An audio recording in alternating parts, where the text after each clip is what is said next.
Hey everybody, it's your old pal Chuck, and I'm back with another review. And today we're taking a look at from the Takara Tomy version of Transformers Earthspark. This is Deluxe Class Terran Jawbreaker. Now, few things to let you guys know. As I mentioned in my Aftermath review, um, Jawbreaker, Deluxe Jawbreaker, and Aftermath were part of an Earthspark display at San Diego Comic-Con. In fact, right before I started recording, official images of the figures were actually released online. And it was you could clearly see there were some deco differences. Also, as an aside, Aftermath is mistransformed in the promotional pictures. Now, I want to restate because I think there's already a little bit of confusion. These are the Takara Tomy figures. I do not have the Hasbro figures. I don't know if I'll be picking up the Hasbro figures after having these.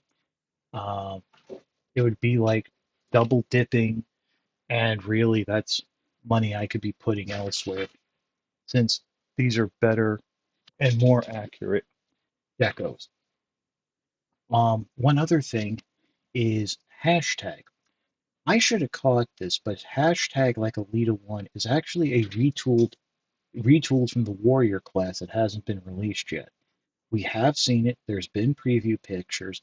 It's going to be a combiner like that Bumblebee we took a look at, whether you can combine in vehicle mode, and then there will be some sort of torso weapon mold that can go on another vehicle. Takara removed the combiner part and gave it guns. Between you and I think that's the better version of the figure. Uh, and now taking a look at Jawbreaker, right off the bat, I can tell you the metallic paint you're seeing here on the face, the claws, and the tail is not featured in the Hasbro release. And let me just say, this is a gorgeous figure. I really do enjoy it. I think it's fantastic. Also, it appears they'll be doing the guns here in black. So there's that. This is actually in dinosaur mode, larger than the warrior class figure. But as we'll see after the transformation, they're rough. This is only like a little bit taller. One little negative in the dinosaur mode is to accurately transform the figure. You'll notice that you have to have the fist sticking out. Also, on my copy, which I'm going to have to contact Amazon Japan about, there is an assembly issue, major error, which we'll get to. Besides, now with the dinosaur mode, most of the articulation comes from the knee joint here, as well as some of the feet. But since there are some solid detents in the feet there, I really don't think this is meant to be an articulated dinosaur, with the exception of the mouth. The mouth can open and close, but there's no head or neck articulation due to the transformation. So let's just get right into the transformation. First thing we'll do, close the mouth.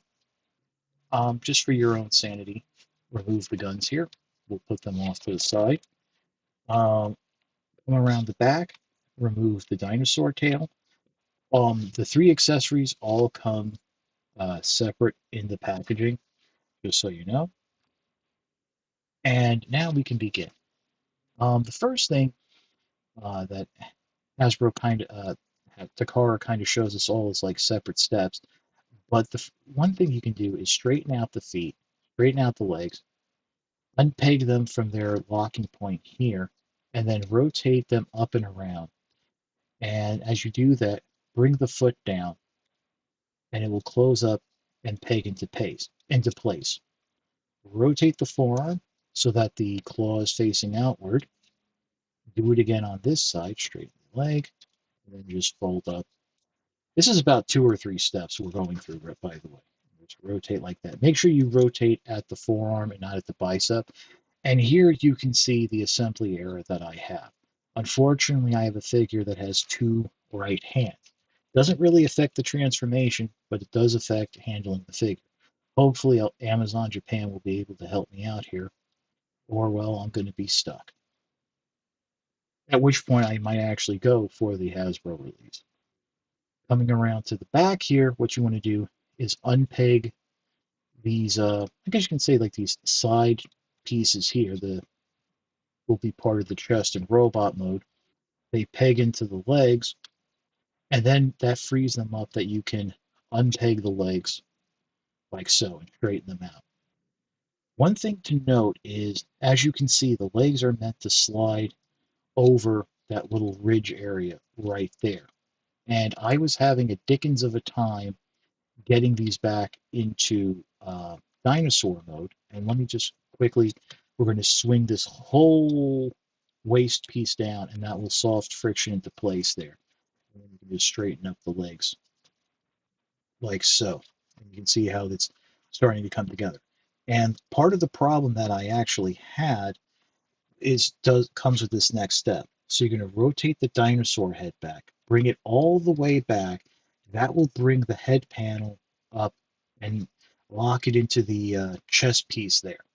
What was happening is when going back to dinosaur mode, I was just flipping the dinosaur head up like that, forgetting that that panel had to come down more. This, what you really need to do is press down to free up that panel and make sure that the dinosaur head comes all the way forward. If not, you won't have the clearance to fold up the robot mode blades. So let's get that back up since we're doing the robot mode. Bring the head back slightly, rotate it around, and now what we can do is to finish things off, fold these hinges forward. It's a double hinge right here. There's a tab, there's a slot, that will close up just like so. And I almost forgot to, because I forgot to untransform them, the little robot dinosaur arms. They do fold out. There's a little tab, a little nubbin, and a little slot that will hold them nicely in place.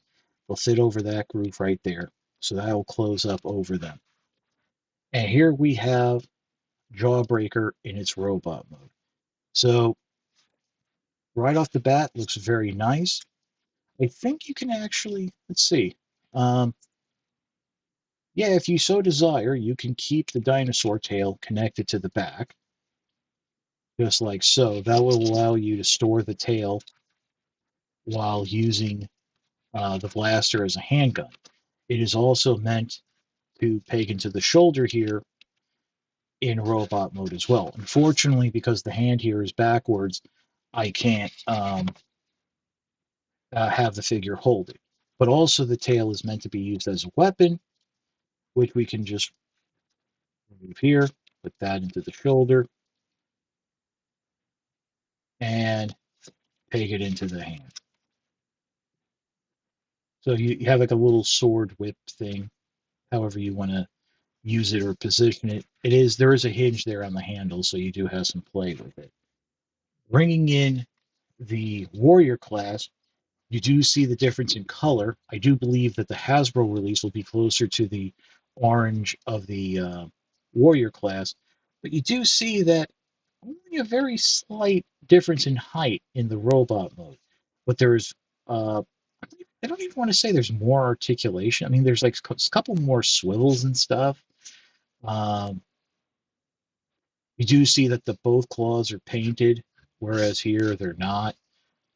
Also, well, there's also a different transformation scheme, but the head folds up almost the same way. I mean, you do have the hollowness in the legs. So, kind of similar, kind of different. Um, it doesn't have the weapon gimmick of the warrior figure with the hand with the claw folding out here and turning into a blaster for the hand. Um, that was kind of cool, and they do deal with the dinosaur claws differently. But you also have ankle pivot where you don't have it on the warrior figure. So there is that difference. Other than that, like I said, the articulation is basically the same. You have a ball joint here. I think that's a little more expressive. Like I mentioned, the ankle pivoting, knees, hips, no swivel. Do you have a waist swivel? No waist swivel. That's all due to the transformation. You have a bicep swivel as well as a forearm swivel. So there's that. And yeah, all in all, I think I kind of dig this a little bit better. I mean, if this had the fold out blaster, then yeah, I'd be a little more into it. So really, that's about it for Jawbreaker. Um, yeah, I think what we'll do is we'll just go into my final thoughts, and that's it. That this is a very fun figure.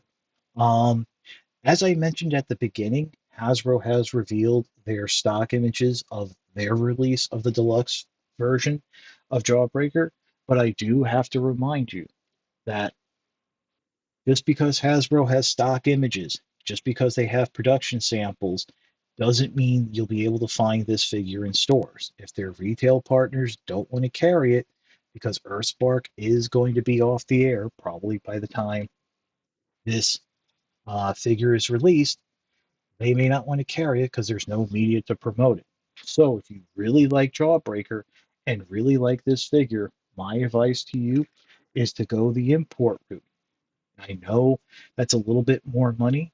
I completely understand that, but it's pay a little more now in the shipping, or pay a lot more later when it's on the secondary market and people know that this is a Japanese exclusive and more of a collector's item. I'm pretty sure Amazon Japan still has these in stock. I really hope they do, uh, because I'd like to get a replacement. This is not something I can fix.